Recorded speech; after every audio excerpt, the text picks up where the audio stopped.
Kierkegaard in 90 Minutes by Paul Strathern. Copyright 1997 by Paul Strathern.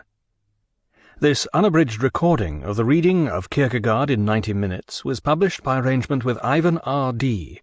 and was produced in 2002 by Blackstone Audiobooks Incorporated, which holds the copyright thereto.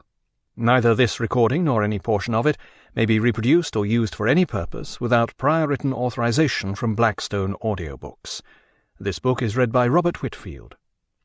This book is 90 pages long. Kierkegaard in 90 Minutes by Paul Strathern. Introduction. Kierkegaard wasn't really a philosopher at all, at least not in the academic sense, yet he produced what many people expect of philosophy. He didn't write about the world, he wrote about life, how we live, and how we choose to live. Kierkegaard philosophized about what it means to be alive. His subject was the individual and his or her existence, the existing being.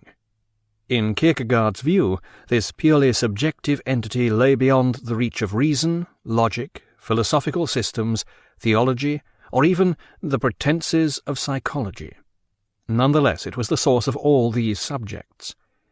As a result of such thinking, philosophers, theologians, and psychologists have all at some time disowned Kierkegaard. The branch of philosophy, or non-philosophy for many purists, to which Kierkegaard gave birth, has come to be known as existentialism. It took some time for existentialism to catch on. Some philosophers, such as Nietzsche, Husserl, and Heidegger, were existentialists without realizing it, according to the existentialists. Heidegger vehemently denied this, and Nietzsche died before anyone could tell him. Indeed, it wasn't until almost a century after Kierkegaard's death that existentialism came into its own, with the emergence of the French philosopher Jean-Paul Sartre in Paris after World War II. The intellectuals of post-war Paris were in despair. There was nothing for them to believe in any more. Surrealism, which had gained intellectual credence by describing itself as absurd, had now been recognized as ridiculous. And with the rise of Stalin, French intellectuals even found it difficult to believe in communism, though they certainly tried. Then along came existentialism, which didn't require one to believe in anything at all. Indeed, it even emphasized that despair was part of the human condition. Existentialism soon became the rage and spread beyond the cafes of the left bank, as far afield as the cafes of Greenwich Village, the coffee bars of London, and the beatnik haunts of San Francisco. It also attracted attention in universities on both sides of the Atlantic. Existentialism was both a cafe and a university philosophy, an unusual blend of the spurious and the deeply insightful. This proved equally attractive to artists, writers, philosophers, and charlatans, all of whom made their contribution to its growth. In this way, existentialism proved a suitable forerunner to behaviorism, structuralism, post-structuralism, and the like, which were to become the rage in the following decades. Existentialism's core philosophy, the problem of existence, was considered very much a product of the 20th century, with its characteristic alienation, angst, absurdity, and preoccupation with similar buzzwords.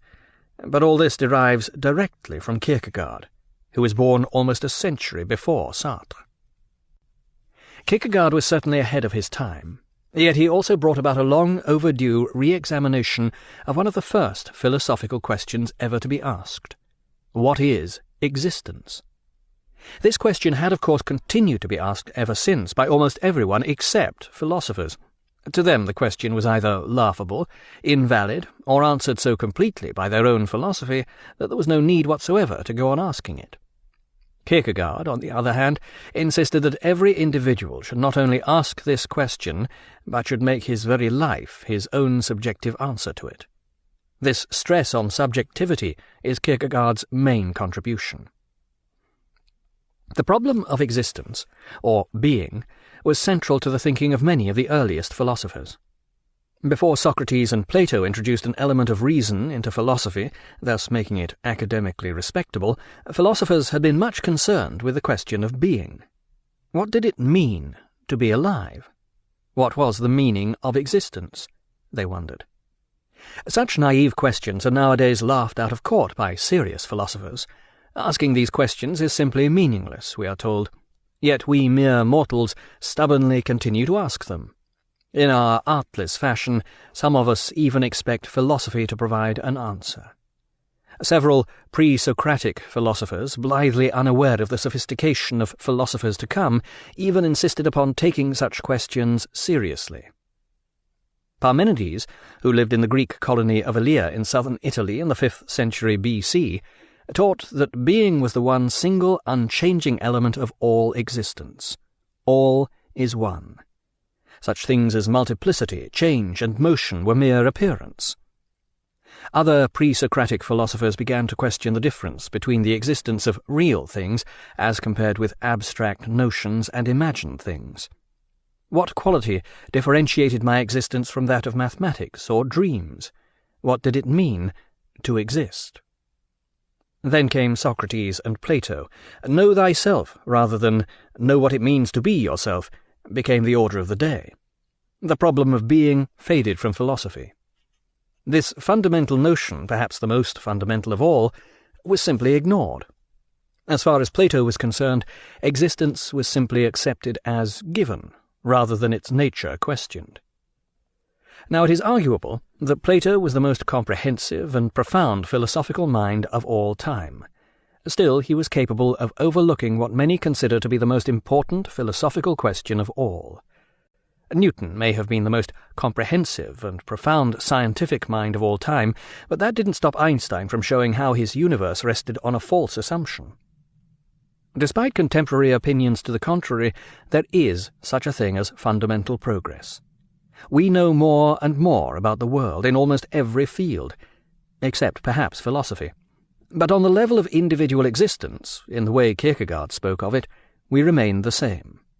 Where subjective being is concerned, there appears to be no such thing as progress.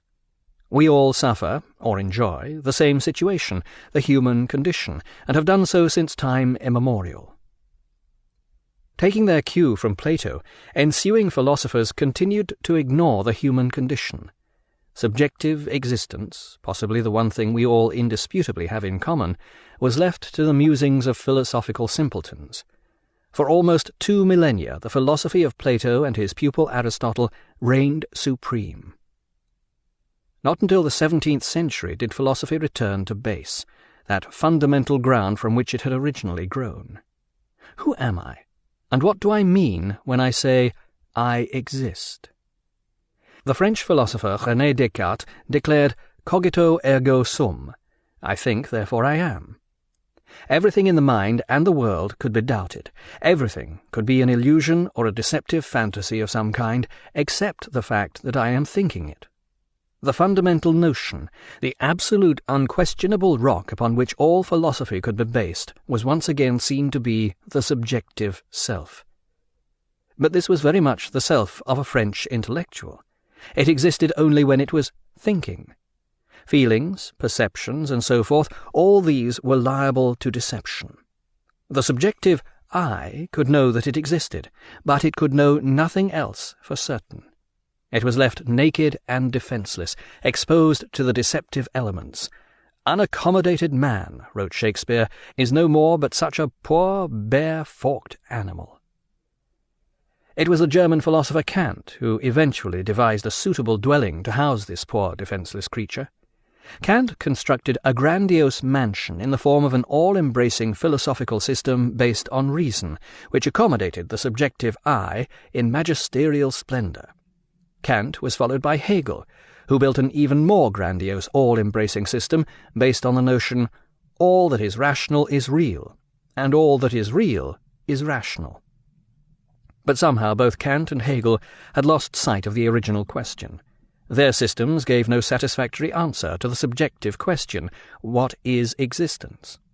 A rational system presupposes a rational world. It is merely reason's answers to reason's questions. The subjective I lies beyond reason, and is not entirely a part of the world. Kierkegaard understood this.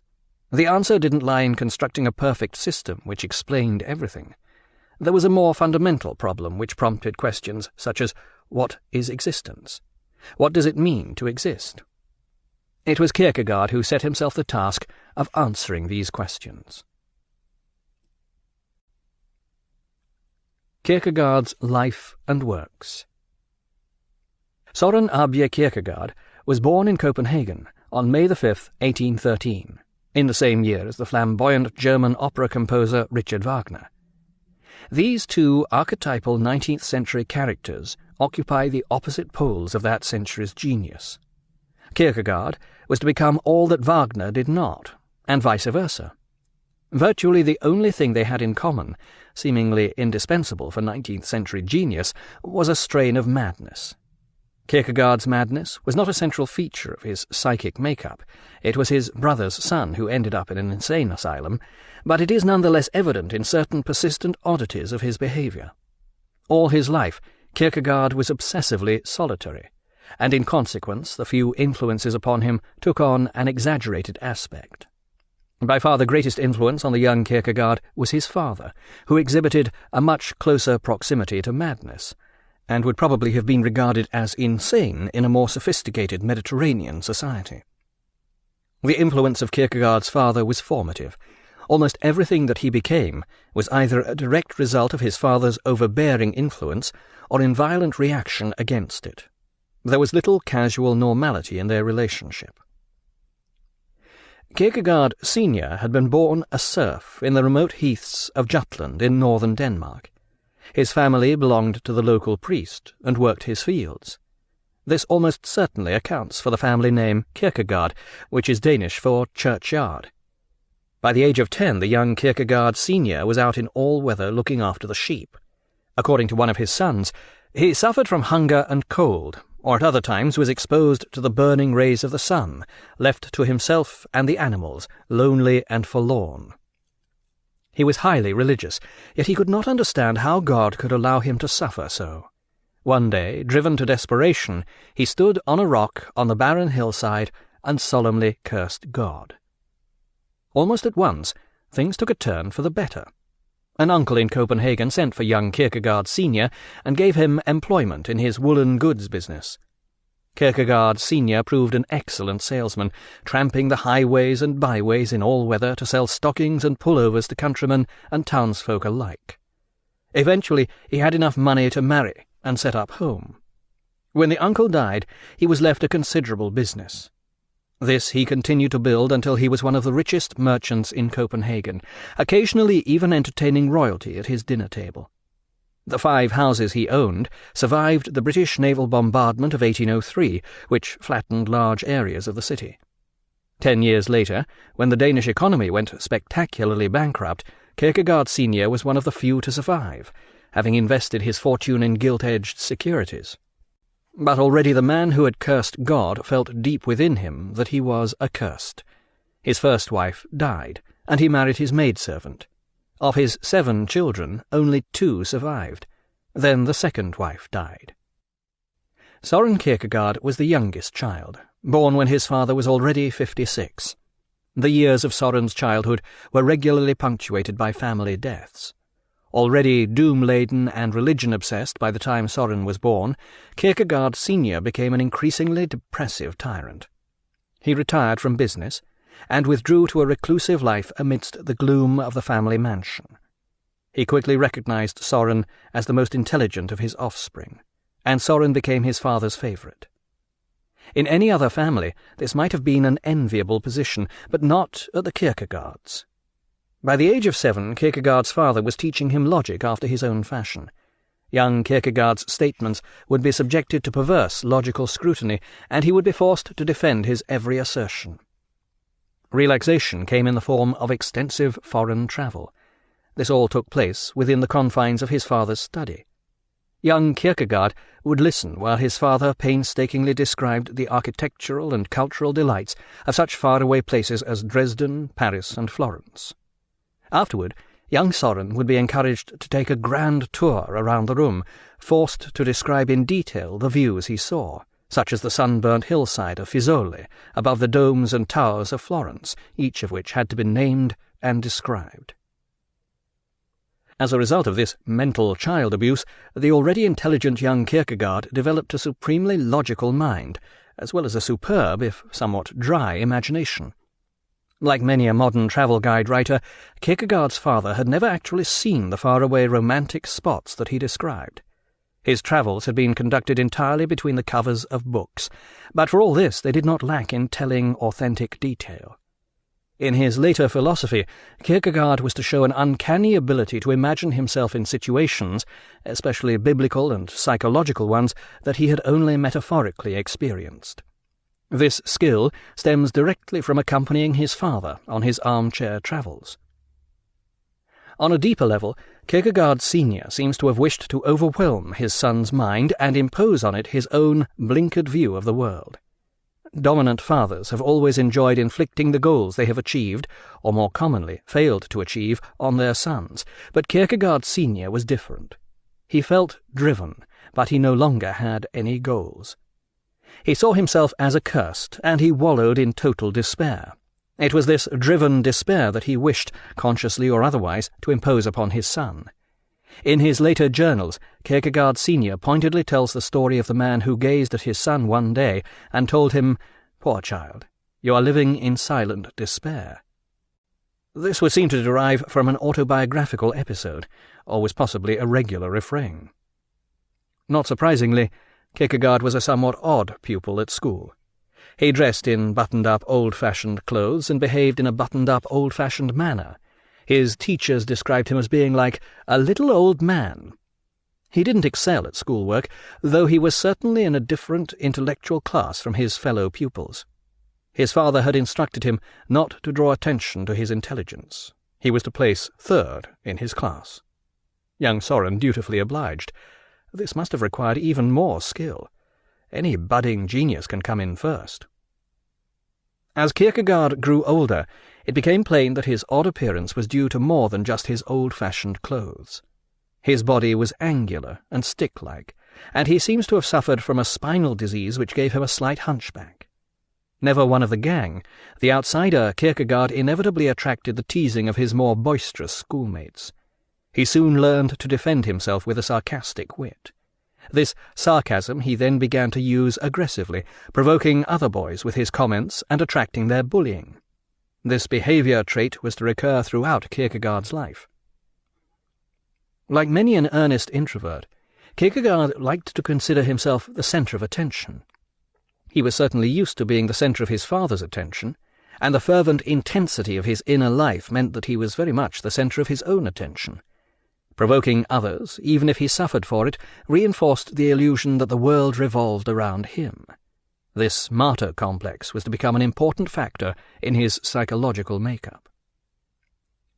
After leaving school, Kierkegaard enrolled at the University of Copenhagen to study theology. Here he seems to have been a surprisingly normal student. Quickly recognized for his wide-ranging erudition and waspish wit, he cut quite a figure in the student circles of provincial Copenhagen. He soon found himself neglecting the study of theology in favour of philosophy.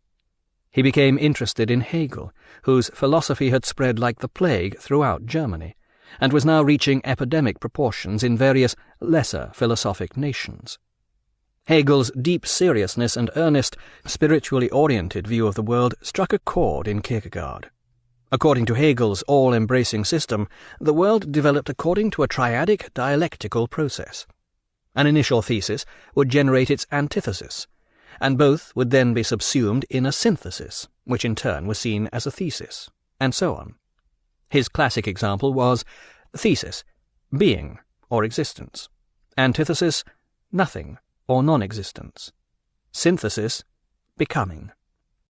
By means of this dialectic, everything moved toward greater self-consciousness, and ultimately toward the absolute spirit, which subsumed everything as it contemplated itself. This all-embracing absolute spirit even subsumed religion, which was viewed as an earlier stage of the ultimate philosophy, that is, Hegel's. The appeal of such a philosophy to the introverted Kierkegaard is obvious, not least in its Oedipal, religious, and narcissistic aspects. Although Kierkegaard was overwhelmed with admiration for Hegel, his relationship toward him was suitably dialectical from the start. He loved him, he hated him, and ultimately his own anti-Hegelian philosophy was to be suffused with Hegelian concepts, not the least being Kierkegaard's own version of the dialectic. But more important, right from the start, Kierkegaard had doubts about the absolute spirit and its self-knowledge. For Kierkegaard, self-knowledge had to be achieved at the subjective level. He insisted that for individuals, the subjective had to be more important than any absolute spirit. The subjective realm was our major concern. Some resourceful commentators have detected unconscious echoes of Kierkegaard's relationship to his father in all this, and sure enough, the young subjective element was soon to find itself in opposition to the paternal, absolute spirit. Around this time, Kierkegaard's relationship with his father underwent a dramatic change. By way of passing on the family curse, Kierkegaard Sr. appears to have made a number of confessions to his intense and impressionable son.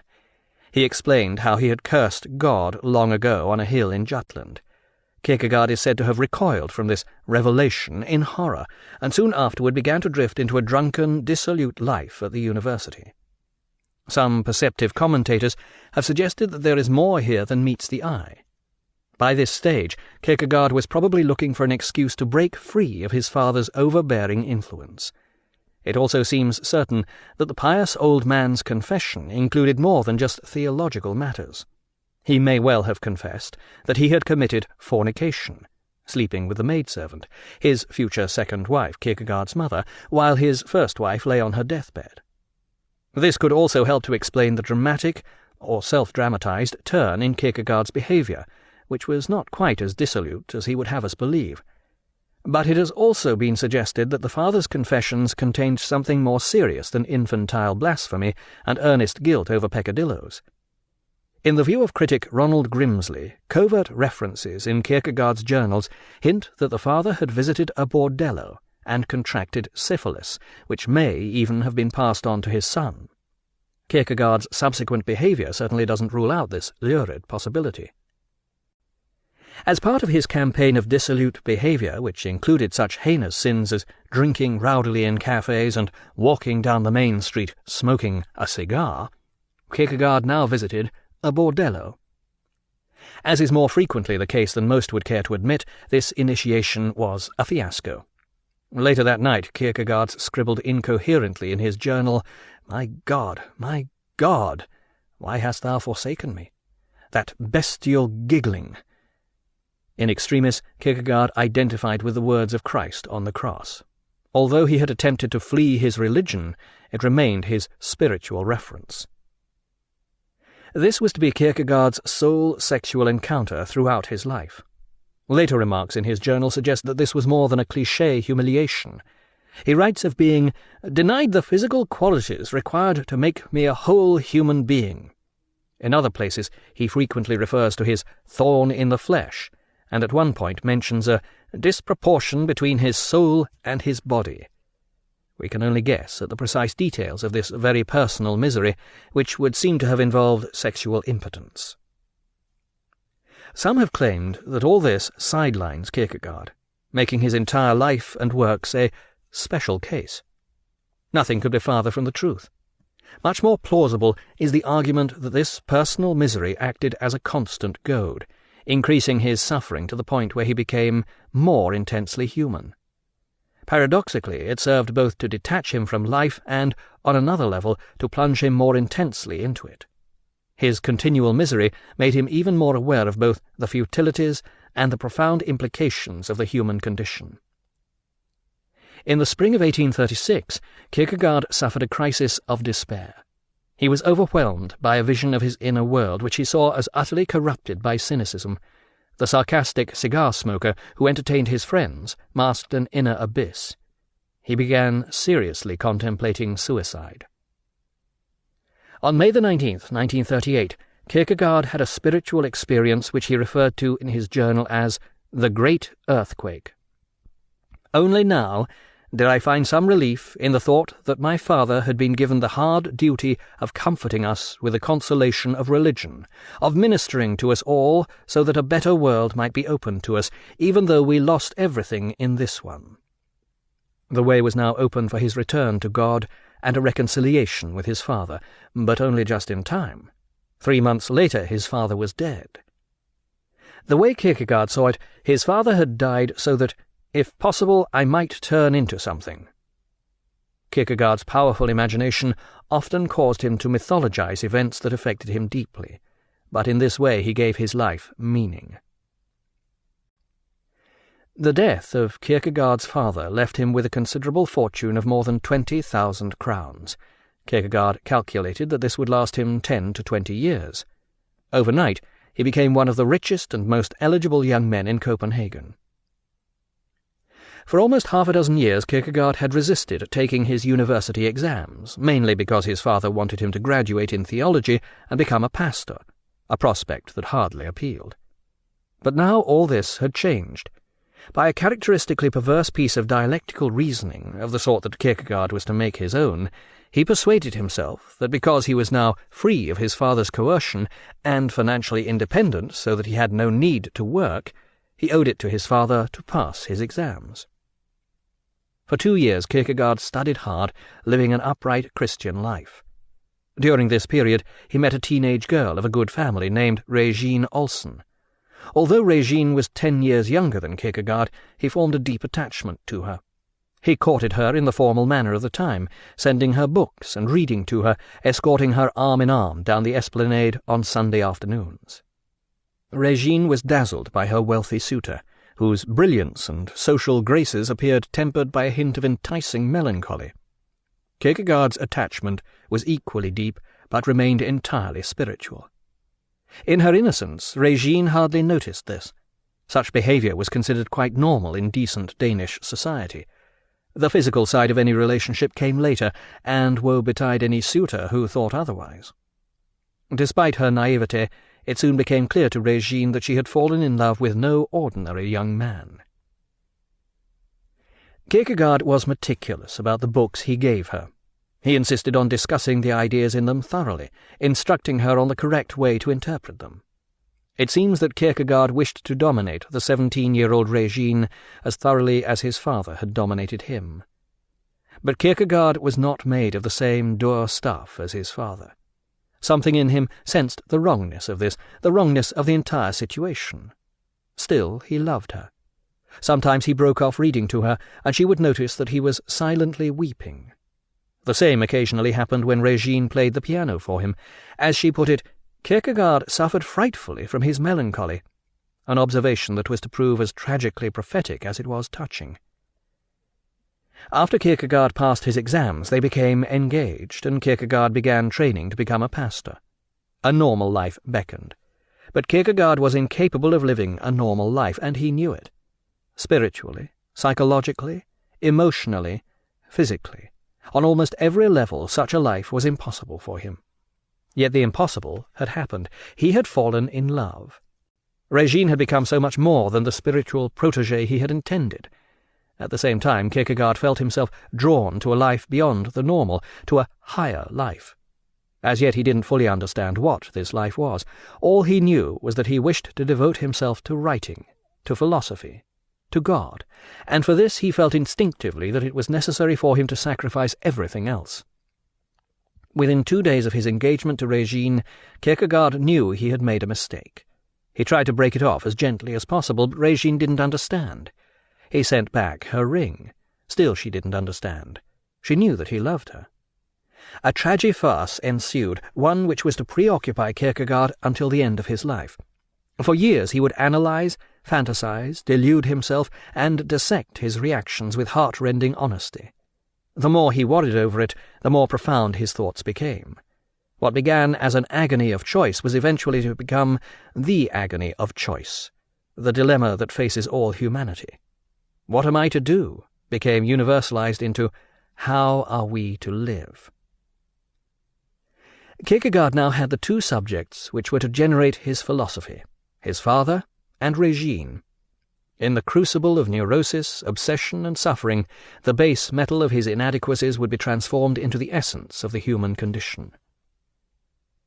After Kierkegaard finally broke off his engagement to Regine, he fled to Berlin. He was to remain there for a year. During this period he attended lectures by the romantic idealistic philosopher Schelling, who was determined to free German thought from the spellbinding influence of Hegel.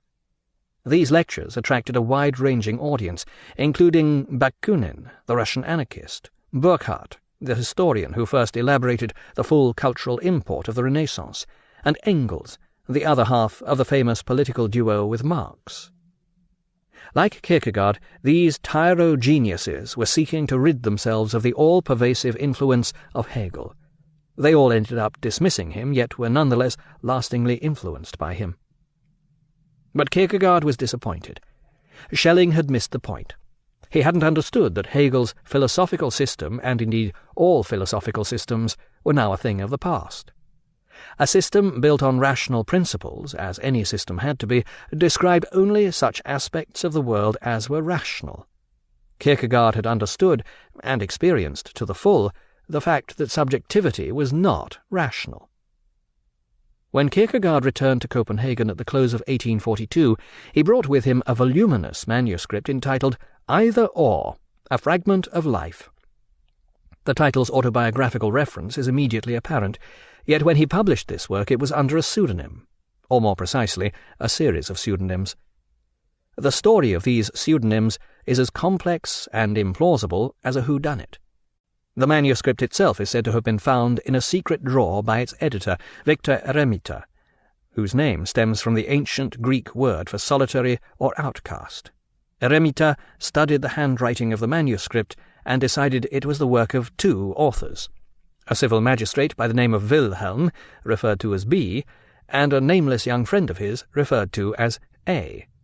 The papers written by Judge Wilhelm, B, contain two treatises in the form of long letters, followed by a sermon, which according to Judge Wilhelm was written by an obscure priest from Jutland. Among the following papers is the famous Diary of a Seducer. In the preface to this, A claims that he stole this from a friend, Johannes. This claim is denied by Victor Eremita, who suggests that Johannes the Seducer is probably a creation of A, and that A's claim to be merely the editor is simply an old novelist's trick. But Victor Eremita complicates the issue still further by suggesting in his preface to the entire work that his own editorship may be a similar disguise. Once again Kierkegaard had found himself in a pickle, which he characteristically worked up into an agony of indecision. Put simply, he wished to hide behind a pseudonym, yet at the same time he wished to make it obvious that this was a pseudonym, or series of pseudonyms. He didn't wish to expose himself as the author of such autobiographical material as the Diary of a Seducer, which was all about his relationship with Regine. Yet he makes it plain in the text of this diary that he wished covertly to communicate this information to Regine so that she would be aware of the profound agonizing he had gone through. Many unphilosophical readers, attracted to this work by its sensational title, may find themselves disappointed. Needless to say, no actual physical transgression is described. But all this tedious and embarrassing nonsense did have a serious purpose. As part of the dialectical approach that permeated his thinking, Kierkegaard wished to put forward ideas from a number of different points of view. No single point of view was to be taken as correct or authoritative, or even as the author's. The reader was left to make up his own mind over the often conflicting ideas expressed. In order to overcome the appearance of didacticism, Plato had couched his ideas in the form of dialogues. But Kierkegaard was a solitary, and his adoption of the Chinese box form would seem to be more appropriate. In his case, the arguments were taking place inside a single mind. The ground of his philosophy was the subjective. But what exactly did he say in Either or? Fundamentally, Kierkegaard suggested that there are two ways we can live our life, the aesthetic and the ethical.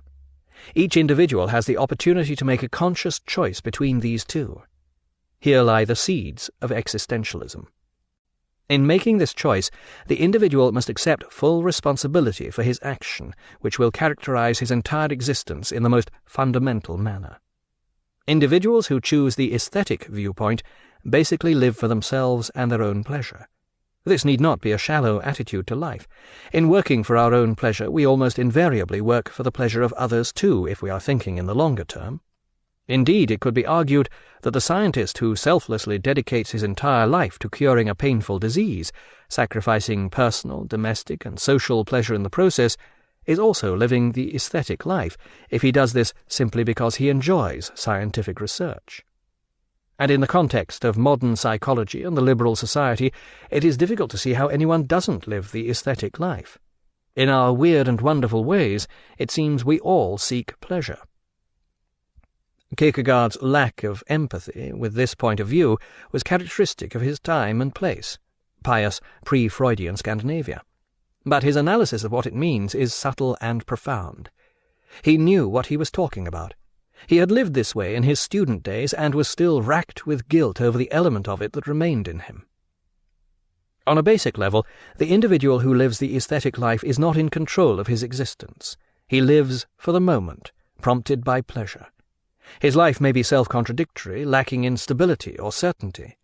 Even on a more calculating level, the aesthetic life remains experimental. We follow a certain pleasure only as long as it appeals to us. The inadequacy of the aesthetic viewpoint is fundamental. This is because it relies upon the external world. It expects everything from without. In this way it is passive and lacking in freedom. It relies upon things that remain ultimately beyond the control of its will, such as power, possessions, or even friendship.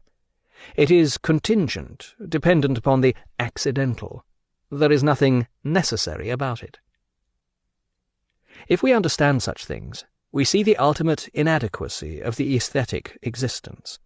When an individual who lives the aesthetic life reflects on his existence, he soon realizes that it is lacking in any certainty or meaning. Such a realization often leads to despair. This despair may be repressed or ignored, and it can even be forgotten altogether by living a respectable bourgeois existence. In other cases, an individual may come to see this very despair as the meaning of his life. Perversely, he will reassure himself that at least this is certain. If nothing else, this is something of which he cannot be deprived. Like the tragic hero, he may even take solace that he is fated by nature to such despair. In this way, he can take pride in his heroic despair and achieve a level of tranquil understanding. But Kierkegaard is quick to point out the flaw in this seductive fatalism. By accepting it, we renounce something vital, something central to the very notion of our existence. We renounce even the possibility of freedom. By accepting that we are fated, we disavow responsibility for our own individual destiny. We are not accountable for our lives, we are mere pawns in the hands of fate. The way we are, the way we live, is not to our credit and not our fault. Kierkegaard is very good at detecting the subterfuges of self-delusion. In rejecting what he fundamentally believed during his student years, he had tried them all on himself.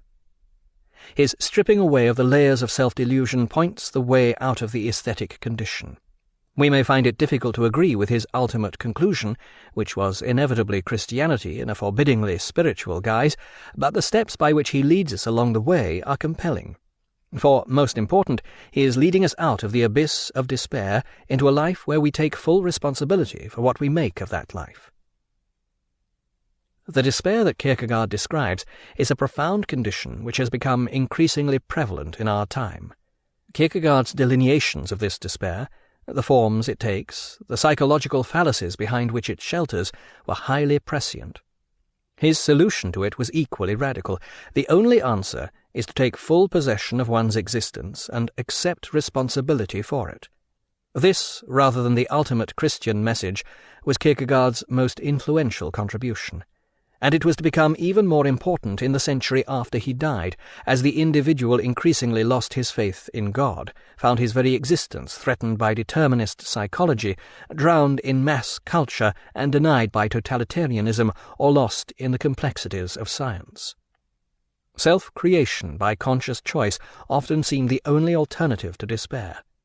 In Kierkegaard's words, the way out of the abyss was to will deeply and sincerely. I have in general used the male he when outlining Kierkegaard's arguments. This does not indicate a limitation in these arguments, i.e. that they apply to only half the human race, merely a limitation in the English language. My choice of he rather than she is not entirely due to chauvinist bias, but is intended to reflect the deeply autobiographical nature of Kierkegaard's philosophy. In almost every instance, he had personally lived through the mental states, arguments, anguishes, and despairs that he describes. This leads us to the alternative to the aesthetic life, the ethical. Here, subjectivity is the absolute, and the foremost task is choosing oneself. The individual who lives the ethical life creates himself by his choice, and self-creation becomes the goal of his existence. Where the aesthetic individual merely accepts himself as he is, the ethical individual seeks to know himself, and to change himself by his own choice. He will be guided in this by his self-knowledge and his willingness not to accept what he discovers, but to try to improve upon it. Here we see the categorical difference between the aesthetic and the ethical. The former is concerned with the outer world, the latter with the inner. The ethical individual seeks to know himself and tries to turn himself into something better. He aims at becoming an ideal self. Precisely why he should choose to do this is unclear, unless we accept that in getting to know himself he is bound to become enlightened and thus wish to aim for a higher life involving a set of ethical standards. What is clear is that the ethical individual is no longer contingent, inconsistent, or accidental. He expresses the universal in his life. In doing so, he enters the realm of fundamental categories such as good and evil, duty, and so forth. Kierkegaard's argument by which the ethical individual moves from the absolute of subjectivity to this universal way of life is scarcely convincing. It assumes that we automatically recognize the ethical as superior, and that we are thus naturally attracted to it. As I have pointed out, 20th century psychology questions the former, and the latter implication involves the oldest moralistic fallacy of them all. That is, when we recognize something as good, we feel we ought to do it. But Kierkegaard makes his basic distinction between the aesthetic and the ethical clear enough. One is outer, contingent, inconsistent, and self-dissipating. The other is inner, necessary, consistent, and self-creating. This is convincing, apart from one basic flaw. We can never live an exclusively ethical life.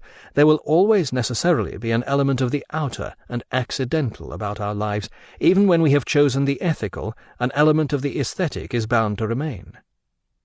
By a process of dialectic, this very unsatisfactoriness concerning the ethical now brings about a third viewpoint, which is a synthesis of the previous two opposites, the aesthetic and the ethical.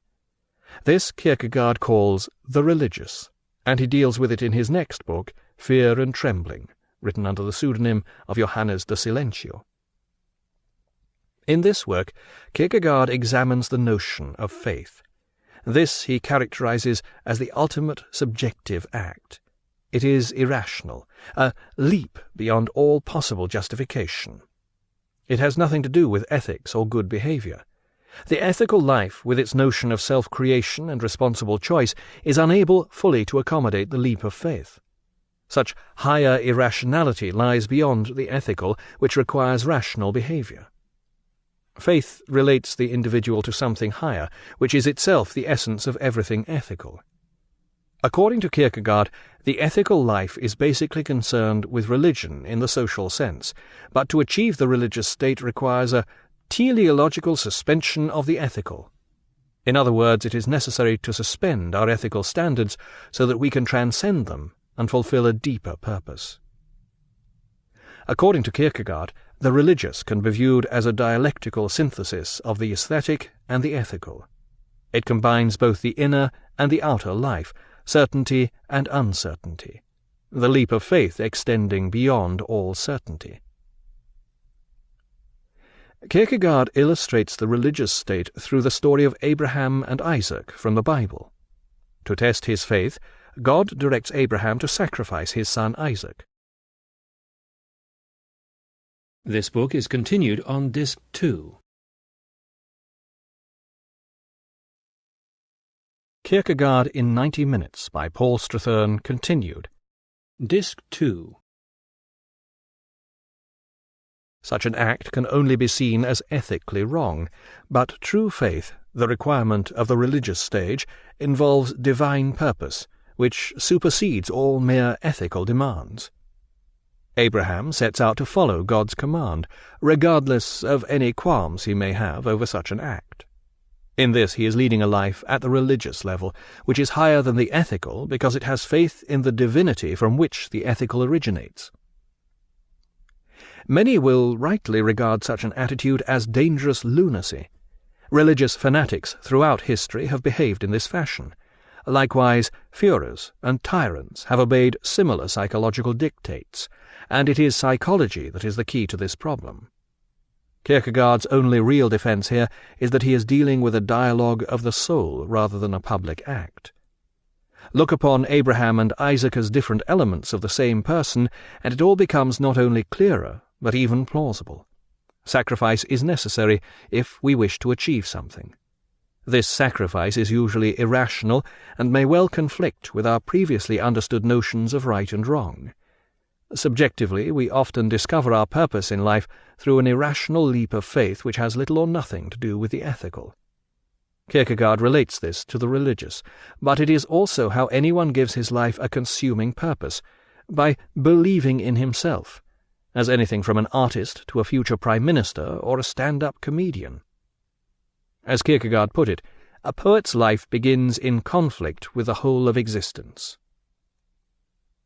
Kierkegaard dwells at great length on the story of Abraham and Isaac, and it's not hard to see why.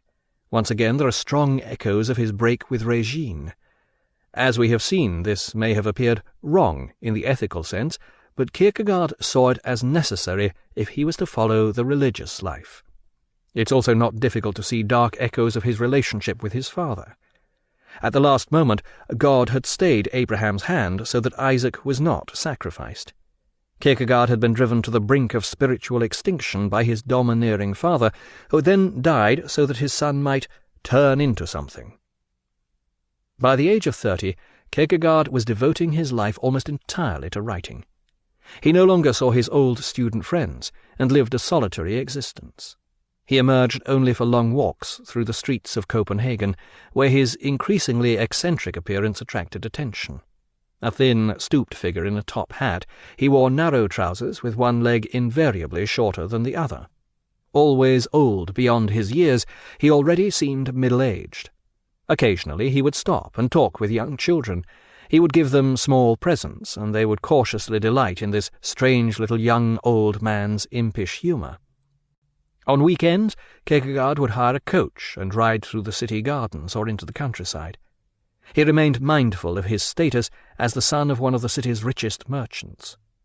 But the Olsen family had been outraged at his behaviour toward their daughter Regine, and as a result he had been ostracized by polite society. On Sundays he attended church. Among the other members of the congregation he would frequently notice Regine, and she would notice him. They didn't speak, but they were well aware of each other. Although he had hurt her deeply, and hurt himself even more, there remained a hidden bond between them. For all his psychological self-probing and honesty, Kierkegaard continued to be curiously prone to delusion. He couldn't stop hoping that someday, somehow, he and Regine would be reunited, presumably in some kind of spiritual bond.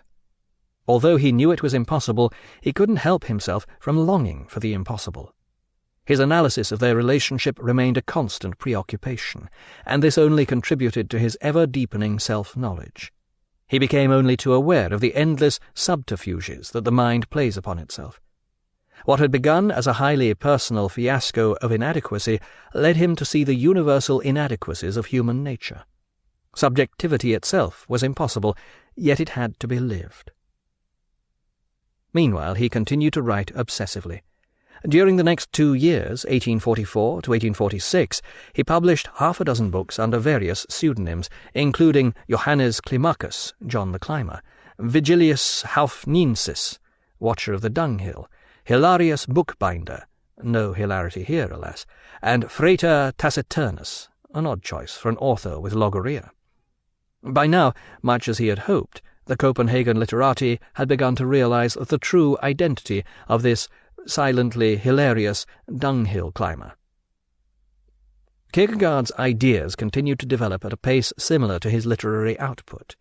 His analysis of the notion of existence was to prove crucial in the later development of existentialism.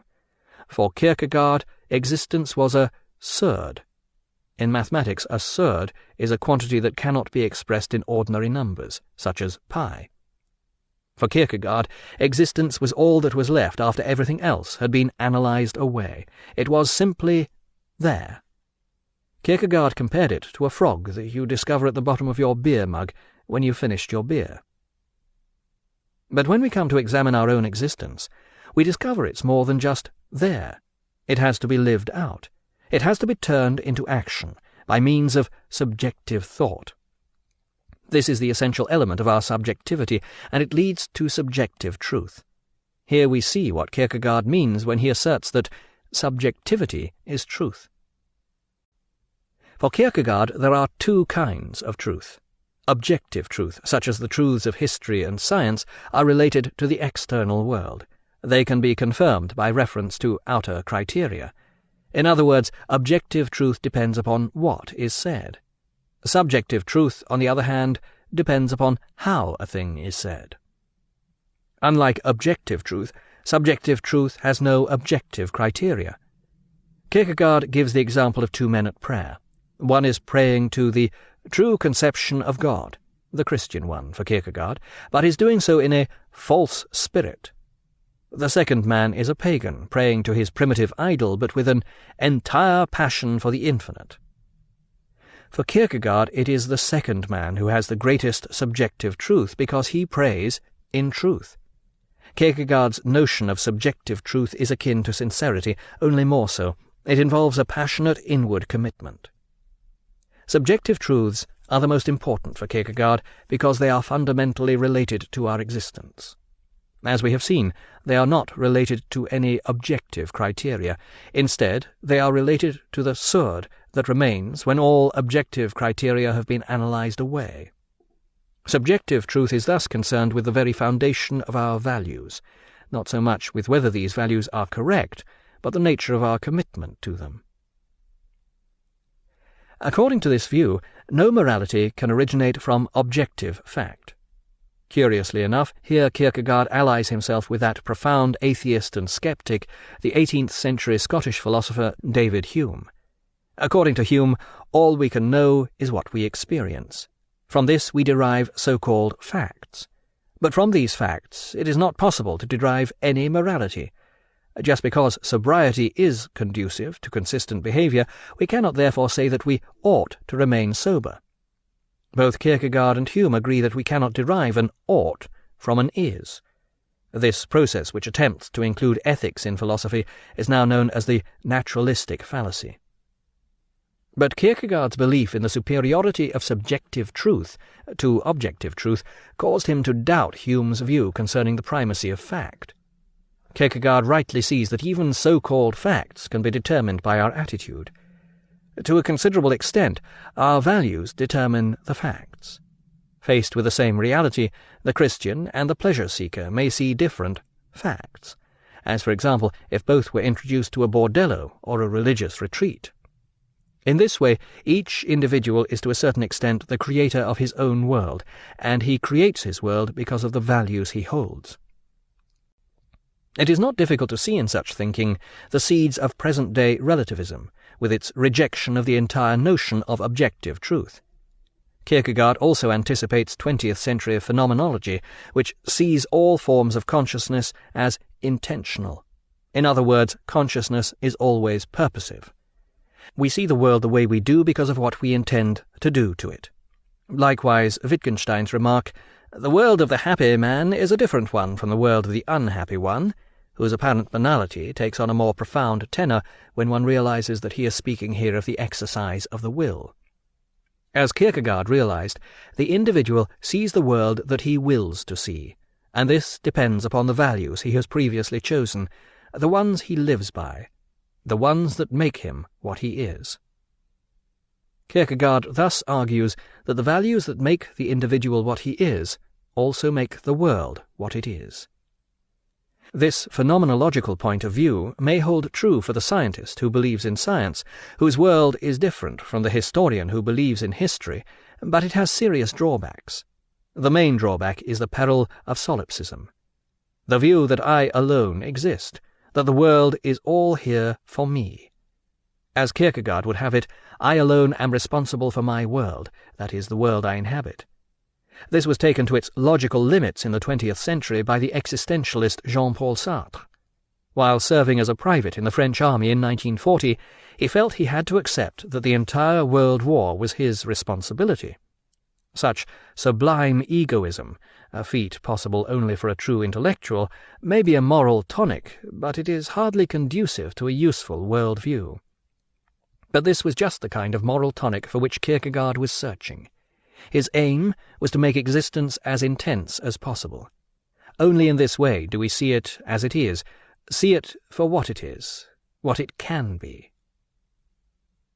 Existence is a colossal risk. We can never know whether the way we choose to live is the right way. Anyone who realizes this fully, who makes himself constantly aware of it, is bound to feel anguish, according to Kierkegaard.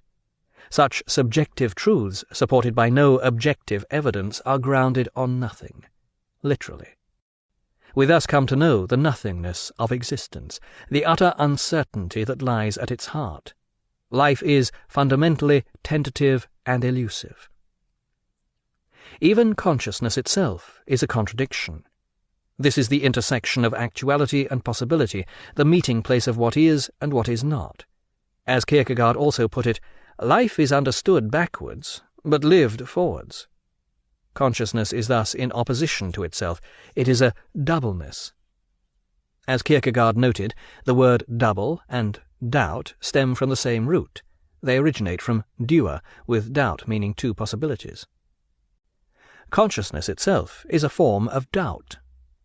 This undercuts even Descartes, the philosopher who doubted everything, but found in the end that he couldn't doubt he was doubting, that he was thinking in the first place. Yet Kierkegaard showed that consciousness, or conscious thought, far from being certain, is a form of doubt itself. How?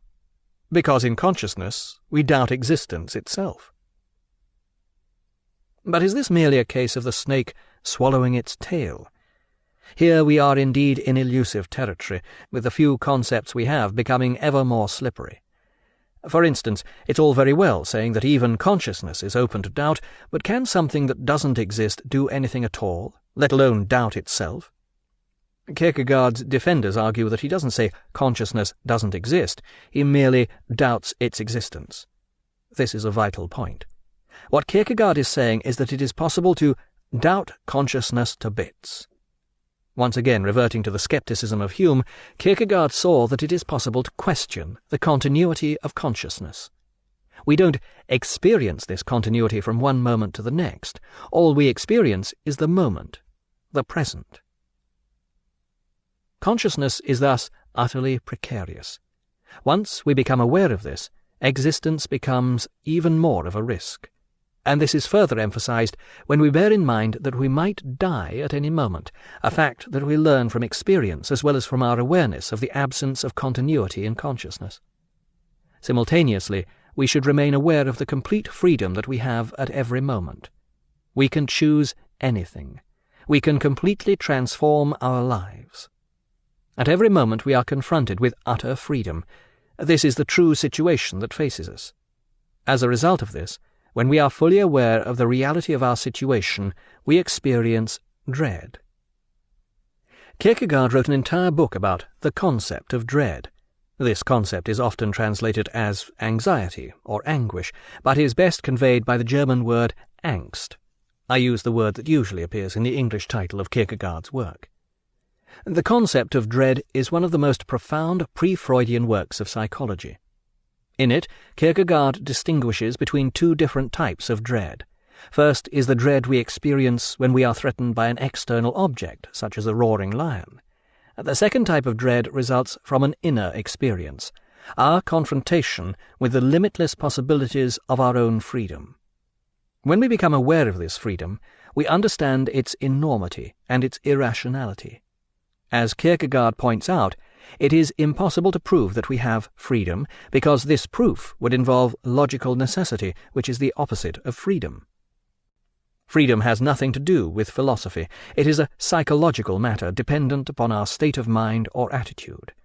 Our state of mind makes us understand our freedom. and we realize our freedom to its fullest extent when we experience the state of mind called dread. In this sense, the individual doesn't exist as being at all. He exists only in a state of constant becoming. The dread which this induces is the terror that lies at the heart of all normality. To realize this fully plunges us into madness. According to Kierkegaard, the only way out of this is to take the equally irrational leap of faith. The individual is thus saved from this madness and disintegration by his subjective inwardness being related to God. Others may prefer to evade this situation by belief in the illusion of everyday reality, where such deranging freedom is cunningly disguised by the demands of normality. But is this awareness of our essential freedom really enough to waken in us such an awful feeling of dread? Or are only geniuses like Kierkegaard and Kafka capable of walking around in a constant state of dread at the possibilities of their own existence? Perhaps, but we mediocrities, the sane majority, can also experience this dread. Walking along a cliff path, we experience the fear of falling and the vertigo of the abyss. But part of this feeling is also due to a curious impulse that seems at the same time both to attract us toward and repel us from the edge. According to Kierkegaard, this comes from our awareness that we could throw ourselves over the edge, the fear of this freedom which lies within our grasp. Here we too experience dread, the madness and terror that lie beneath our normality. By 1844, Kierkegaard had completed the concept of dread, as well as a short book called Philosophical Fragments. To this he had added a vast 600-page postscript entitled Concluding Unscientific Postscript to the Philosophical Fragments, a mimic pathetic dialectic composition, an existential contribution, written by Johannes Climacus, but published by S. Kierkegaard. This is the first appearance of the word existentialist, in its Danish form eksistensforhold, condition of existence, existential relation. Kierkegaard had now written well over 500,000 words in the preceding 5 years, and not surprisingly found himself at a loss for something to say. So, in keeping with his philosophy, he decided to act, to create himself by making a significant choice. Kierkegaard's choice of action was characteristically perverse. A number of his pseudonymous works had received moderately favourable reviews in the magazine Corsair. This was Copenhagen's satirical scandal sheet, notorious for its vituperative attacks on local personalities. Kierkegaard now chose to goad Corsair into attacking him by publishing a snide letter attacking the magazine. One is insulted by being praised in such a paper, and revealing the identity of its anonymous editors, causing one of them to lose the chance of a professorship.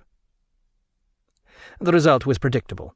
For several months, every issue of Corsair contained material attacking Kierkegaard and his pseudonyms. His appearance was caricatured, his clothing ridiculed, and his ideas held up to scorn. Previously, Kierkegaard had been noted as an odd character, a gifted writer and intellectual who had got religion and become a recluse after an unfortunate love affair. On the streets he had been recognized as a curiosity, but had otherwise attracted little attention. Now all this changed. As a result of the persistent stream of articles and sketches in Corsair, the bent, stick-thin little young old man with his crab-like gait, his uneven-length trousers, and his huge umbrella became an object of public ridicule. In the streets, urchins and young children would run alongside him, mocking him. Shopkeepers and reputable members of the public laughed openly as he passed by. Kierkegaard was a sensitive character, and his sufferings under such treatment can only be imagined. But the point is that he had brought it all upon himself. He'd known exactly what he was doing. One hires Corsair to make abuse, just as one hires an organ grinder to make music. So why did he do it? As one would expect with such a mixed-up character, the answer is far from simple. There's no doubt that this was a manifestation of the same martyr complex that had led him to taunt the older boys at school. There's no doubt also that the public neglect of his work had something to do with it. Kierkegaard was now 33 years old, yet he was still barely known as a writer. So if he couldn't become famous, he would become notorious. Beneath all this egoistic doublethink, Kierkegaard also had a more sincere and serious purpose, though not devoid of egoism and doublethink. He wished to be reviled by his fellow citizens so that he could become a better man. He would use them to make him a better Christian. If he wished to live the life of the spirit, which was the only life worth aspiring to, this was a way of encouraging himself to do so. If his earlier, lesser aspirations were at least partly unconscious, this was certainly not. And of course there was one reason that underlay them all. In the words of Kierkegaard's only contemporaneous equal as a religious thinker, Pascal, "The heart has its reasons, which reason knows nothing of." The reason that lay in Kierkegaard's heart was Regine. He wished to draw himself to her attention, to show her how much he was suffering. But if his intention was to captivate Regine, he evidently failed. Around this time she became engaged to someone else, and a year later she was married. This hurt Kierkegaard deeply, though he didn't show it. What did show was the premature aging in his wizened features. The intense years of suffering, asceticism, isolation, and constant mental exertion were beginning to take their toll. Yet for all his ever-deepening insight into the human condition, he still clung to his impossible illusion, dreaming that one day he would somehow be united with Regine.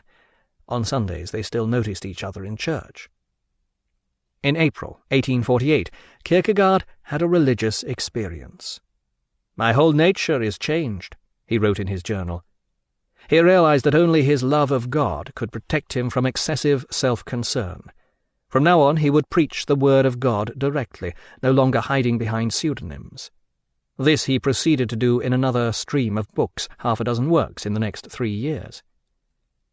Kierkegaard's view of religion is plainly mad, fit only for saints and dedicated misanthropes. In his view, the whole of human existence is opposed to God. At the core of Kierkegaard's religion, as also at the core of his psychology, is the notion of the fall, humanity's lapse from grace in the Garden of Eden. This was egoism whose main manifestation was sex. As usual, it's all the fault of women who come out of this rather badly. Woman is egoism personified. The whole story of man and woman is an immense and subtly constructed intrigue, or it is a trick calculated to destroy man as spirit. The only answer is celibacy, on a universal scale. The will of God will be fulfilled only when the entire human race has died out. Astonishingly, in the midst of this hilarious rubbish, Kierkegaard continued to produce worthwhile thought. Once again he launched into his philosophical bête noire, Hegel, producing a devastating critique intended to demonstrate the fraudulence of Hegelianism and the pathetic inadequacy of its claim to explain existence. Kierkegaard insisted that it was impossible to understand existence intellectually by merely constructing a vast system around it. As soon as one identified existence with rational thought, there was no place for faith. In Sickness unto Death, Kierkegaard analyzes despair. This he sees as the failure to will to be the self which one truly is. This is dangerous ground. In fact, Kierkegaard's assertion here contradicts his earlier claim that the self does not exist as being, but as becoming. It presupposes a self which one truly is. Kierkegaard fudges this issue by later speaking of the self that one potentially is. But does a true self, or even a single particular potential self, exist for every individual? This is a fundamental issue. There is a categorical difference between using one's various potentialities, which may be contradictory or even mutually exclusive, and aiming for some hypothetical true self. Most individuals are, at the outset, faced with a variety of life choices, each of which may include him remaining true to himself, that is, fulfilling some or many of his potentialities. It is not possible to fulfill all one's potentialities. Albert Schweitzer was a musician of professional standard, but chose to devote his energies to missionary work instead. Which was his true self? As with many who encourage us to become our true selves, there is a hidden agenda here if this true self is already fixed. And if it isn't precisely fixed, surely it is still possible to speak of discovering one's true self. No, a discovery involves something that is already there, even if it is unknown. The best argument against self-discovery is one previously used by Kierkegaard himself. He spoke of using choice to create oneself. This is the true and angst-inducing freedom that Kierkegaard insists upon elsewhere. But back to despair. For Kierkegaard, unconscious despair results when an individual identifies with something outside himself. This can be trivial, wishing to become the next Einstein, or the pinnacle of ambition, marrying Madonna. In either case, this leaves the individual at the mercy of fate. Someone else becomes Einstein. Your proposal is heartlessly spurned. Because he doesn't achieve his ambitional self, the individual cannot bear to be himself. The result is an inner emptiness, accompanied by an unconscious wish to be dead. Conscious despair is aware of itself. This comes in two forms. The false notion of conscious despair occurs when an individual knows he despairs but imagines that others do not. No one knows the way I feel. This drives him to even greater despair. The true notion of conscious despair realizes that despair is in fact part of the human condition, and as such a part of every self. This true despair is thus conscious of belonging to a self. The only way out of despair is for an individual to choose his own self and make the leap of faith. Here Kierkegaard reveals his hidden agenda. The only true self is the believer. Kierkegaard continued to write furiously into his early 40s. He was now aged beyond his years, and his money was beginning to run out. He needed to find work, but there was only one job he could possibly do: become a pastor. Although Kierkegaard appears on one level to have accepted this state of affairs, something in him definitely gagged at the prospect. He objected on principle to earning one's living from one's religion, and his idea of Christianity was not shared by the established Church of Denmark. A church that allowed married pastors was unlikely to preach universal celibacy. Kierkegaard decided it was time he exposed the charade of Christianity as it was preached by the Church of Denmark. Regardless of his shrinking funds, he launched a magazine called The Moment, editor and sole contributor S. Kierkegaard. In it he attacked the Church as a machine, castigating one of its much-loved bishops as a worldly hypocrite. To make matters worse, he was also a Hegelian.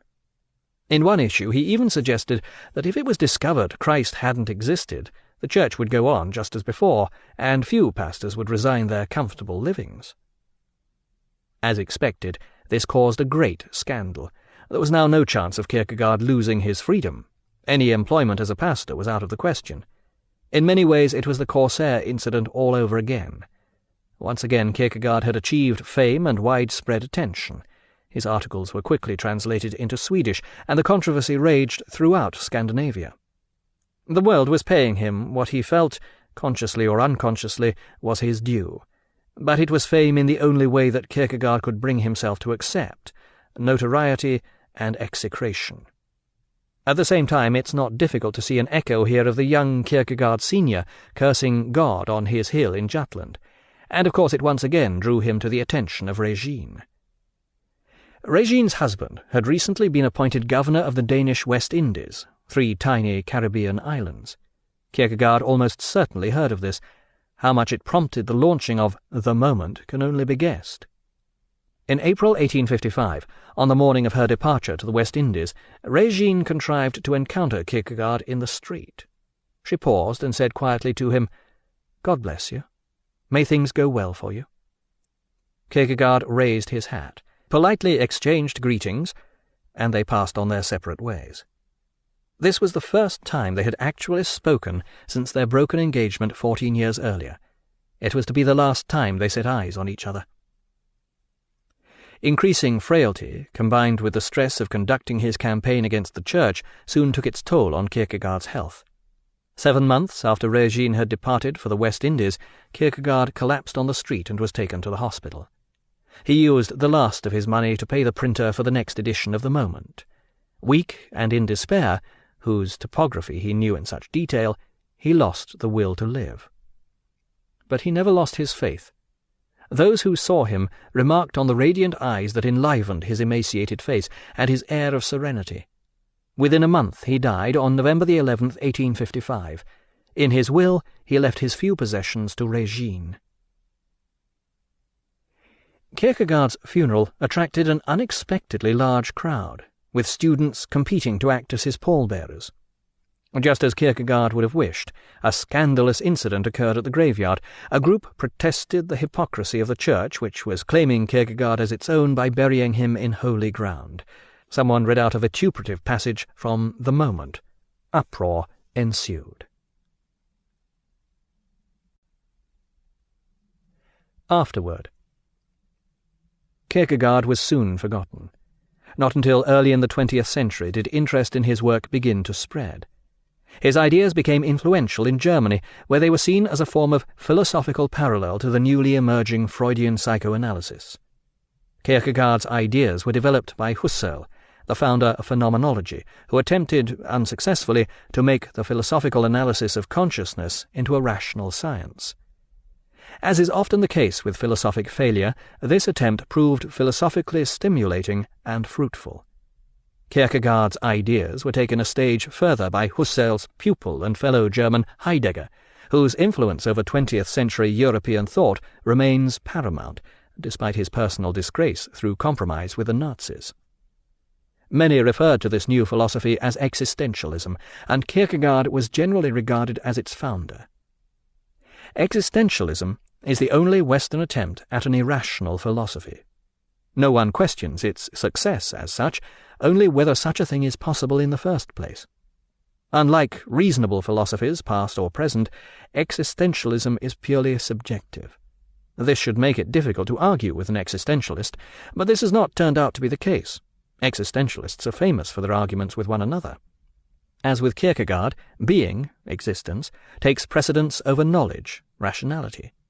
This philosophy was to be developed to its zenith, or nadir, by Sartre, who spent much of his existence studying his existence in left-bank cafes. The name existentialism has a curious history. After being inadvertently invented by Kierkegaard, it was forgotten, then revived by the Germans, then disowned.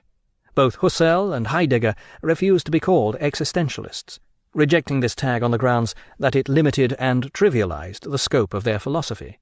Sartre, who had no qualms about his philosophy being limited or trivial, was the first to call himself an existentialist in the early 1940s. By the end of the decade, it had made him world-famous, and the name became virtually synonymous with his own. Sartre acknowledged that Kierkegaard had played a role in the early development of existentialism, but insisted that his existentialism had nothing to do with Kierkegaard's. This is grossly unfair, but much as Kierkegaard would have wished it. Sartre's promiscuity and atheism, both of which played a major role in his philosophic life, could have had no part in Kierkegaard's philosophy. From Kierkegaard's writings. The first thing to understand is that you do not understand. Journals. At birth we set sail with sealed orders. Journals. The more a man is able to forget, the greater number of transformations his life can undergo. The more he is able to remember, the more divine his life becomes. Journals, 429. When I am dead, no one will discover among my papers a note which contains the key to my life. This is a consolation to me. No one will discover the words which explain everything and which often make what the world would consider a trifle into an event of tremendous significance for me, or what I consider to be utterly unimportant once it has been stripped of its protective gloss. Journals, 431. The purpose of my life would seem to be to express the truth as I discover it, but in such a manner that it is completely devoid of authority. By having no authority, by being seen by all as utterly unreliable, I express the truth and put everyone in a contradictory position where they can only save themselves by making the truth their own. Journals, 432. At each forward step, philosophy sloughs a skin, and these then become inhabited by useless hangers-on. Journals. If Hegel had completed his logic and then said in the preface that the entire thing was merely an experiment in thought, where he had even made a number of unwarranted assumptions, then he would definitely have been the greatest thinker of all time. As it is, he is merely a joke. Journals. When we consider the question of truth in an objective manner, our thought is directed objectively to the truth, and this is considered as an object to which the thinker is related. However, our thought is not concentrated on the relationship, but instead on the question of whether it is the truth to which the thinker is related. If the object to which he is related is the truth, he is reckoned to know the truth. When we consider the truth in a subjective manner, our thought is concentrated subjectively on the nature of our relationship, i.e., not on that to which it is related. If this relationship itself is a true one, we subjectively know the truth, even if the actual object of this relationship is untrue. Concluding unscientific postscript. Subjectivity, inwardness, is the truth. This is my thesis. Concluding unscientific postscript. Philosophy is quite right when it maintains that life must be understood backward, but one forgets the other principle, that it must be lived forward. When one analyzes this latter principle, one inevitably comes to the conclusion that life in time can never be properly understood, because no moment in which one is living can acquire the complete stillness necessary to orient oneself backward. Selected aphorisms. The comical is always the mark of maturity. Yet it is vital that some new emotion should be ready to sprout beneath it, and that the sheer force of comedy should not smother this growing pathos. Rather, it should serve to indicate that a new pathos is beginning. Concluding unscientific postscript. Humanity. All those exceptional human beings, scattered so few and far between through the centuries, have each in their time delivered judgment on humanity. According to one, man is an animal. According to another, he is a hypocrite. According to another, he is a liar, and so on. Perhaps I won't be too wide of the mark when I say he is a waffler, and encouraged by the gift of speech at that. With the help of speech, everyone participates in the highest, but to participate in the highest with the help of speech, and in doing so to talk nonsense, is as much a mockery as to participate in a royal banquet by being a spectator in the gallery. Were I a pagan, I would say an ironic deity bestowed on humanity the gift of speech so as to amuse himself watching such a self-deception. Of course, from a Christian viewpoint, God bestowed the gift of speech upon humanity out of love, so making it possible for all to gain a real understanding of the highest. Oh, with what sorrow must God look down on the result. Journals, 1383. If science had been as developed in Socrates' time as it is now, the sophists and those who professed to teach philosophy would have been scientists. They would have hung microscopes outside their door to attract business, and would have put up signs proclaiming, "Learn and see through a powerful microscope how humanity thinks." And on reading this advertisement, Socrates would have remarked, "That is just how men who do not think behave." Selected aphorisms. Faith is an absurdity. Its object is utterly unlikely, irrational, and beyond the reach of any argument. Suppose someone decides that he wants to acquire faith. Let's follow this comedy. He wants to have faith, but at the same time he also wants to reassure himself that he is taking the right step, so he undertakes an objective inquiry into the probability that he is right. And what happens? By means of his objective inquiry into probability, the absurd becomes something different. It becomes probable. It becomes increasingly probable. It becomes extremely and utterly probable. Now this person is ready to believe, and he tells himself that he doesn't believe in the same way as ordinary men like shoemakers and tailors, but only after having thought the whole matter through properly and understood its probability. Now he is ready to believe it. But, lo and behold, at this very moment it becomes impossible for him to believe it. Anything that is almost probable, or probably, or extremely and utterly probable, is something he can almost know, or as good as know, or extremely and utterly nearly know. But it is impossible to believe. For the absurd is the object of faith, and the only object that can be believed. Concluding unscientific postscript. The human race stopped fearing God. After this came its punishment. It began to fear itself, began to crave the phantasmagorical, and now it quakes before this creature of its own imagination. Selected aphorisms.